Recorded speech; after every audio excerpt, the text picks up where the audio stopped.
Welcome back, guys. So January's pending home sales were one of the lowest, if not the lowest on record nationwide. And it's no surprise to anyone who's been keeping an eye on the prices of homes and interest rates. And, the pushback I get on the interest rate all the time is, it was 18% back in the 80s. And it's like, yeah, well, the house wasn't $1 million. I'll take the house at 18% at 300 grand. If I could live in a mansion, people will do that. They don't ever consider the cost of the actual product, which is a little irritating. Guys, I'll be walking around downtown Punta Gorda again in this video. This is the farmers market they have on the weekends.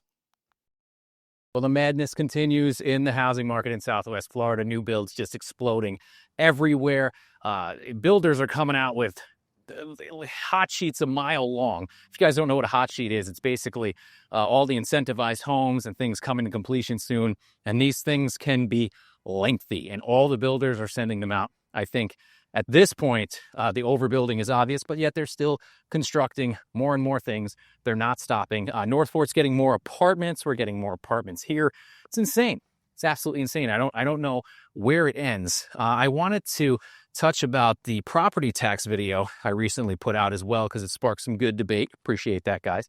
One thing that I wanted to mention was a lot of people across Southwest Florida are going to be challenging their property taxes this year and probably subsequent years, because as you guys know, valuations went extremely high and now we've seen price declines. And since we are building so many multi-family apartment complexes here, if they do abolish property taxes and that burden is pushed onto commercial property, that's just going to hammer renters even worse around here, because all of those multifamily units, they're commercial property. They're going to have to pay more commercial property taxes. And who are they going to pass that on to? They're going to pass it on to the renters, or like these local companies here, they're going to pass this on to their commercial tenants too. It's not going, I don't know. Everybody's got their own opinions on it. I just want better solutions. That's all I'm saying. I will say too that there's articles going around showing that about 1 in 7 homes is falling apart nationwide. It's coming back on the market after getting an offer on it. Down here in Florida, as you guys know very well with me, that's not that high.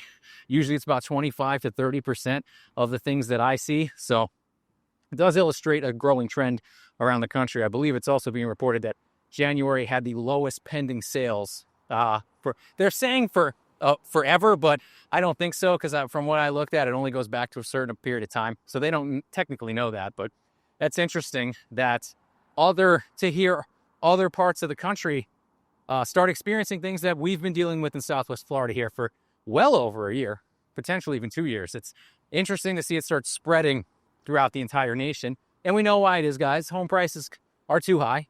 Interest rates are high. I don't think they're too high, depending on who you ask, but they're high, coupled with the home prices, and the cost to carry the house is astronomical these days.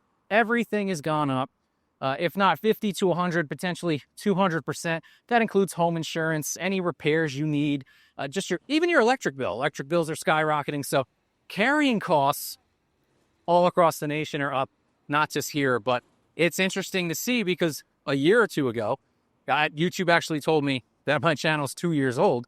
When I started reporting these things around Southwest Florida and trying to raise alarms about it, everyone brushed me off. And then when it was very noticeable here in Southwest Florida, they said, okay, but it's just Southwest Florida. And then when it started going to the rest of the state, which we're seeing now, it's like everyone's going after Florida in the headlines. The Florida housing market is imploding. Everything's going to hell in a handbasket. But now it's even coming out of Florida and starting to get portrayed in the media as a nationwide problem. Very interesting. Very interesting. Again, guys, I haven't lived through a lot of real estate cycles, or last one I was in, I didn't pay attention to because I wasn't selling houses. So it's very interesting to see how this all kind of progresses and headlines change over time. So as I've mentioned before, guys, things are selling here, but they've got to be priced aggressively. I don't even know if fairly is the word anymore. I think it has to be aggressively. Even the comps that you pull today from 2 months ago, they might not be usable. I mean, it's crazy on some of these properties, and I've talked to other agents about this. It's very hard to identify what is the price that will make a home sell quickly right now. I mean, aside from stuff that's just out of this world, incredible deal, It's really hard. And I used to be able to tell you exactly that pinpoint. Okay, this house will get offers at this price. Now it's hard because there's so many options. There's so much competition. It's crazy. And the deals that are being put together, I'm being told by a lot of agents, and I'm experiencing myself included, are very, very hairy. They are very complicated. The stuff that was not an issue a few years ago is becoming huge issues. I mean, never mind inspections or insurance. We're past that. I mean, if there's like a cracked tile, people will kill a deal potentially over a cracked tile these days. I want that tile replaced or I'm out of here. And you know what? They've got the ability, unless they're on a very, very specific property search, like a waterfront or a certain homeowners association, to be that way. That's the new challenge I'm finding this year. Last year, it was, okay, I've got to be able, as a buyer's agent, to convince the other agent or the seller why their home isn't worth what they're asking. I've got to bring a lot of data to the table, got to show them what's going on. And most of the time I was successful in doing that. My listings last year, it got a little harder. It was, it wasn't common knowledge what was going on. It was really only me talking about it here. So it was hard to tell a seller you're $50,000 overpriced when their neighbor got that 6 months ago. Now that's not the obstacle. Now the sellers are aware. They're like, okay, prices are down. I'm looking around Zillow. I'm driving around the neighborhood. There's a lot of houses for sale. Now the hard sell is actually under contract, the negotiations, because when your house is a dime a dozen, when it's not a standout property, buyers will walk. Buyers will walk away. As I mentioned previously, and as being reported, 1 in 7 home sales, guys, falling apart nationwide. It's not just here. Again, I told you here it's a lot worse. Here it's like 25, 30%. It may go higher than that if this trend continues. So different challenges this year for me. Not so much the pricing, but making sure that the buyers and the sellers can agree that everybody's going to be happy at the end of the day. And that's very hard right now because sellers have to capitulate on prices from highs that they saw 2 years ago. They know what those estimates were, and buyers are just demanding the absolute best, which is why new construction is so confident in their building that it's going to get purchased, because there's none of that with new construction. I mean, there's problems, don't get me wrong, but that gets rid of 90% of those problems. As I tell you guys all the time, if you're buying new construction, get an inspection. They'll all allow you to do it. You can do pre-drywall. Just recently did one where a guy did the pre-drywall inspection, then a follow-up inspection after the drywall, then the first walkthrough inspection, went in with the supervisor, addressed everything that they found, then another follow-up inspection before closing. It's well worth it, guys. Even for the peace of mind, even if the guy comes back and says, it's a great house, they did a great job, at least you know at the end of the day, someone looked at it. So that's what these new construction guys are banking on, but even they built too much. Even the demand for them is not there right now. So, yeah, you got to be super understanding when you're selling your home, and within reason. I mean, I've been seeing things like a $500 credit almost blow up deals on $400,000 houses. The buyer finds some things they don't like. Maybe I think they're ridiculous, but hey, I'd ask for them. I'd ask for them as a buyer. I'd ask for them as a buyer's agent. But as a listing agent, maybe I go, oh, this is crazy. Will they take a credit, to do these problems themselves? And then that becomes an issue. And I'm like, man, it's $500 on a $400,000 house. Don't let these people walk away over $500.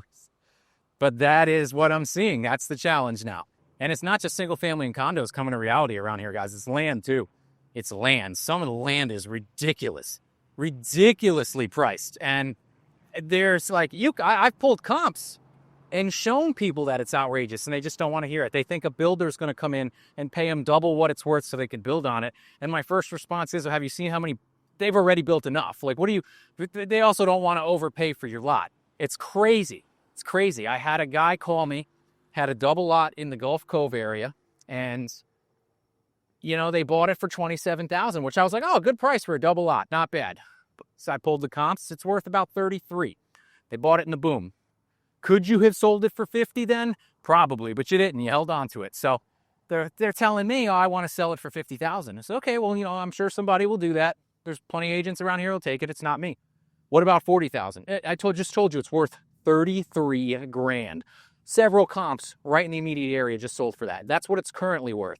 Well, what if I wait till next year? I don't know, maybe it'll be worth 27 again. I have no idea. What? Just constantly can't get through to him. Another guy that I'm working with, a friend of the channel, actually 2 of these is going on right now. One's being more reasonable than the other. Trying to purchase the lot that is behind him for several months. I sold them this house last year, a year, I guess, really. But for several months, we've been getting serious about the lot. It's a single lot behind their house. The person picked it up for $12,000 back in 2021. It's worth about 19 grand because comps down the street just sold for 20,000 in September. So I think it's worth about 19 grand. 50K asking price on a single lot. And I've talked to people, I've talked to the agent, and it's like, they're not moving. They're not going to take it. Okay. Why? Why are you not? How in outer, where are you? Where's your head? Not double lots are not selling in the same area for 50K, but you want 50 for that one. So people just aren't going to play those games. They're not going to play these games. They're not going to overpay. They're only going to buy what they perceive is a good deal. With that being said, because I am trying to work on 2 of these for customers right now, I will say, aside from hurricane impact windows, I can't think of a better acquisition on your home than if you buy the lot next door or the lot behind it. I almost think the lot behind it is a little better because everyone who comes here wants space. They want land. People love double lots. They don't want anyone near them. If you get the one behind you, you can drive in on either street. You could put another building back there.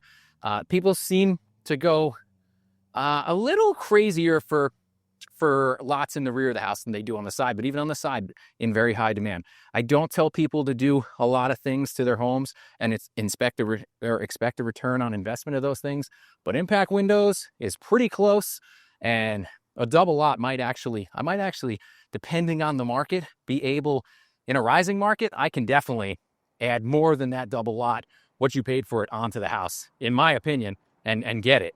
Well, that's all I got for today, guys. If you like this video, give me a like, share, subscribe, and I'll see you next time.